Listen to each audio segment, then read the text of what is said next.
Olá pessoal, sejam todos bem-vindos a mais um vídeo do canal e hoje vamos conversar um pouco sobre a análise fundamentalista, que na minha opinião é talvez a mais importante análise que nós fazemos na hora de escolher os ativos, principalmente para escolher quais aqueles que são bons e deixar aqueles que não são tão bons de lado, ok?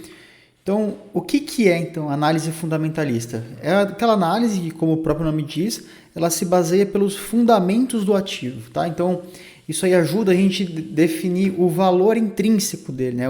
O valor que ele vale de verdade com base em dados concretos, com base em dados relativos ao seu desempenho enquanto ativo, tá? Então, se vamos investir numa empresa do setor financeiro, como ela está performando, como ela está entregando os seus serviços no mercado. Vamos investir numa mineradora, como que está o seu balanço, enfim, ela está entregando. Então, analisamos esses dados fundamentais que eu vou passar um pouco mais adiante, tá? Mas é basicamente baseado em análises contábeis, bem como econômicas ou de governança corporativa, tá?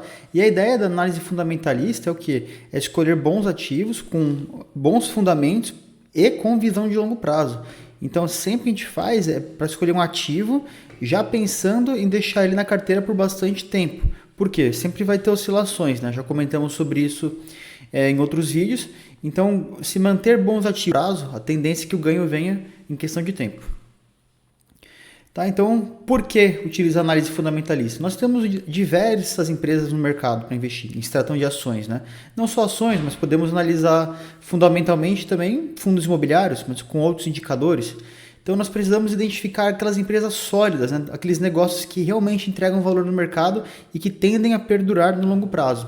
Também nos ajuda a evitar armadilhas, né? Evitar empresas que são por especulação, que está cheio por aí. E nos ajuda a tomar as melhores decisões, né? As decisões mais conscientes, inclusive aquelas que de repente envolvam a venda do ativo, caso a empresa A e ela deixe de ter bons fundamentos, então chegou a hora de vender também. Então, deixa eu pegar aqui um exemplo prático, tá? Para ajudar a gente a visualizar. Eu comentei sobre ações, mas eu gosto de pegar sempre o exemplo que está mais perto do nosso dia a dia para facilitar a nossa compreensão. Porque a gente entendendo o micro, a gente vai entender o macro também. Então, pense que você vai investir numa padaria do bairro. Você está com capital, você gosta do setor, já trabalhou com isso, então você está querendo investir. Então, como é que você faz para saber se vale a pena investimento ou não? Então, um dos indicadores é você olhar qual o faturamento mensal dessa padaria. Quanto que ela fatura ali, enfim, qual que é o lucro que ela tem depois das despesas dela, depois de pagar todos os fornecedores, funcionários, contas, enfim. Você vê também se essa padaria tem um endividamento alto, pois isso é uma coisa que se você assumir o empreendimento é você que vai ter que dar um jeito de pagar. Então aí já entra a questão de financiamentos, enfim. E também lucros. O que a padaria costuma fazer com os lucros que ela tem? Ela reinveste na sua operação, enfim, expande as atividades. O que ela faz com isso? Ela investe em marketing ou o pessoal só pega o lucro e usa para consumo próprio. Então, tudo isso faz parte do processo de análise fundamentalista. Só que se tratando de empresas listadas na Bolsa de Valores, veremos que temos outros indicadores, tá? Então, para mim, dois dos principais indicadores, tá? Que eu vou mas não podemos olhar eles isoladamente. Mas o primeiro deles, que talvez seja o principal, mas se fosse para escolher um indicador que você bateu o olho e ver que se fosse para escolher só um, eu falaria que é o lucro líquido, porque o lucro líquido ele é o resultado final que a empresa vai ter ativo da empresa, que ela também pode ter o prejuízo. E o EBITDA, que é o Earnings Before Interest, Taxes, Depreciation and Amortization, que é o lucro antes dos juros, dos impostos, da depreciação e da amortização. Então, quando nós temos o lucro operacional, que é o nosso EBIT, a gente também tem que considerar depreciação, amortização, enfim, tudo isso não faz parte do lucro operacional. Então, esse é um lucro que ajuda a gente a saber como é que é o lucro operacional da empresa, sem algumas variáveis que podem refletir alguns vieses por parte dos contadores, são a amortização, bem como também os juros e impostos, que às vezes não vão estar diretamente relacionados à produção da empresa. Então, esse é um bom indicador que a gente consegue ter para ver como é que está em questão operacional da empresa. A governança corporativa, comentei em outros vídeos também, que nada mais é do que aquele conjunto de princípios, práticas e valores que está na empresa que subsidiam a tomada de decisões. Então ali já vai ver como é que os conselhos atuam, como é que são as regras, o estatuto, e aí cabe alguns pontos importantes, como transparência, pois se você vai investir numa empresa, você precisa ter dados claros, né? Quanto mais dados claros e relevantes você tiver, melhor. Um conselho independente, é interessante que a empresa tenha, na verdade todas as empresas precisam ter pelo menos alguns membros independentes, e quanto mais membros independentes no conselho, melhor o índice de governança. Isso ajuda a ter menos, pelo menos na teoria, né? Ajuda a ter menos conflitos de interesses.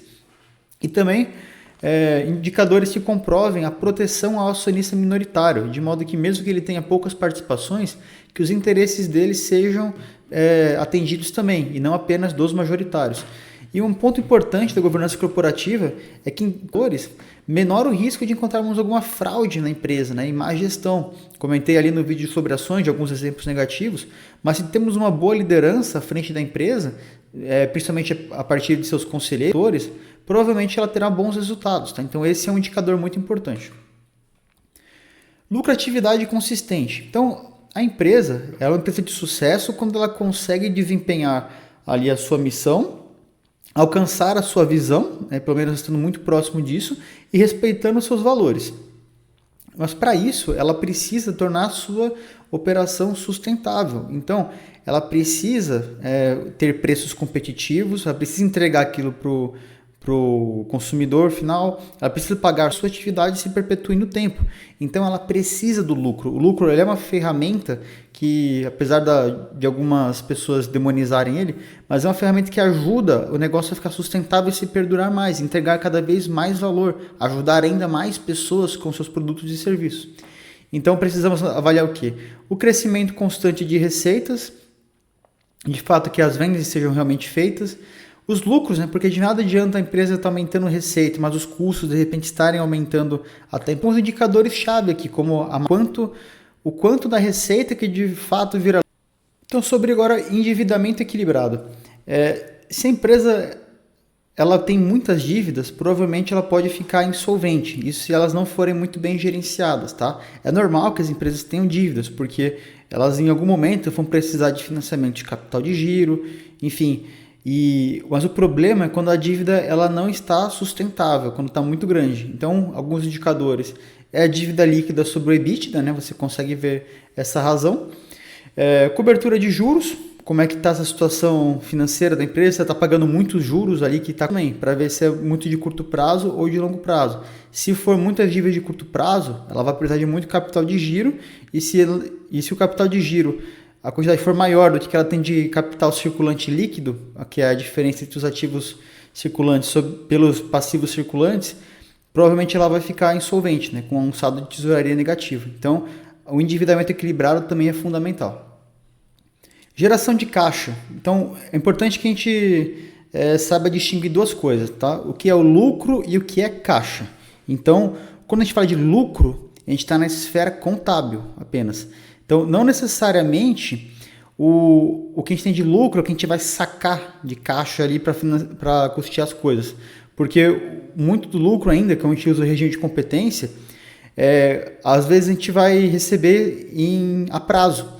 Então, ele é um lucro contábil para a gente ver como é que foi a operação ali no período, mas ele não tem recursos efetivos ali, né? O dinheiro que a gente está usando. Isso daí é uma coisa diferente. A gente consegue calcular com o lucro do período, fazer uma projeção do fluxo de caixa. É possível, mas não é uma ferramenta tão precisa, né? Ajuda a ter previsão, mas não tanta precisão, perdão. Então, o fluxo de caixa operacional, que é o tanto de dinheiro de fato que entrou na operação, esse sim também é um grande indicador para a gente avaliar a empresa. Então, dividendos é a participação do acionista nos lucros. Então, você está investindo no negócio, então se a empresa está tendo lucro, uma parte ela é repassada com pagamento aos acionistas, né? Tanto os majoritários quanto os minoritários. Então, você, como acionista minoritário, você pode receber dividendos sim. E aí é um ponto interessante, né? Tem algumas pessoas que são obcecadas por dividendos e outras que nem tanto. E eu acredito que eu nem seja.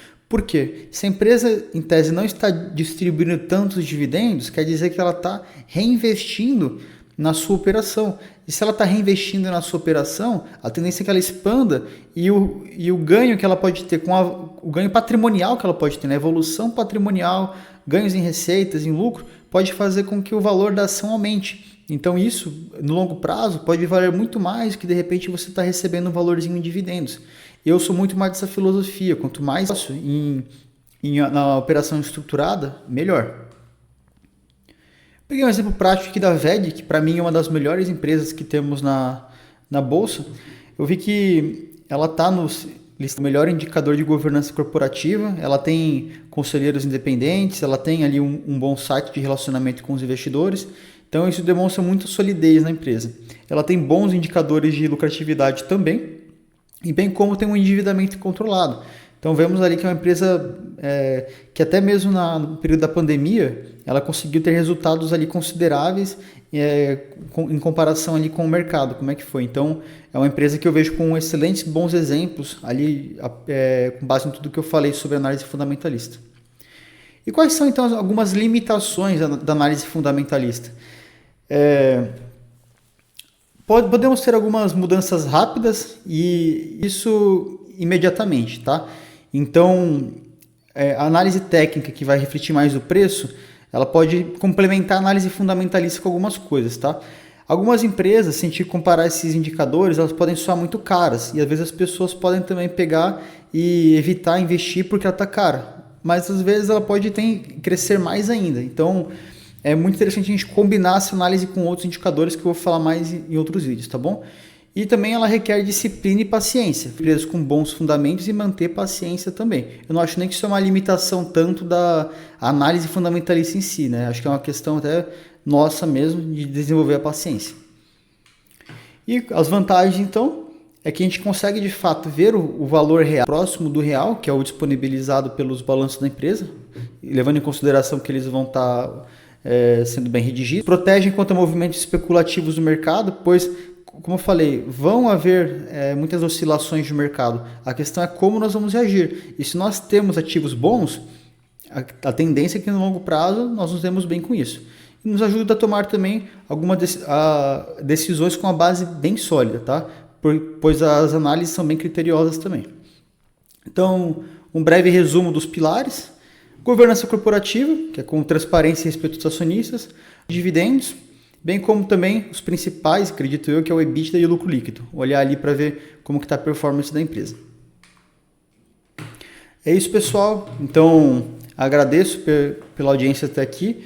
E fica ali a dica, né? Que o fundamentalista, ele olha além do preço da ação, né? Ele está vendo tudo que está acontecendo por trás. Aí vai muito de encontro com aquilo que eu falei no começo da playlist, que nós temos que ter a visão de sócio ao participar de um negócio, tá bom? E se vão ser sócios, temos que olhar o negócio igual a gente olhou a padaria no começo do vídeo também, sempre com uma boa análise fundamentalista, ok? Muito obrigado e nos vemos no próximo vídeo.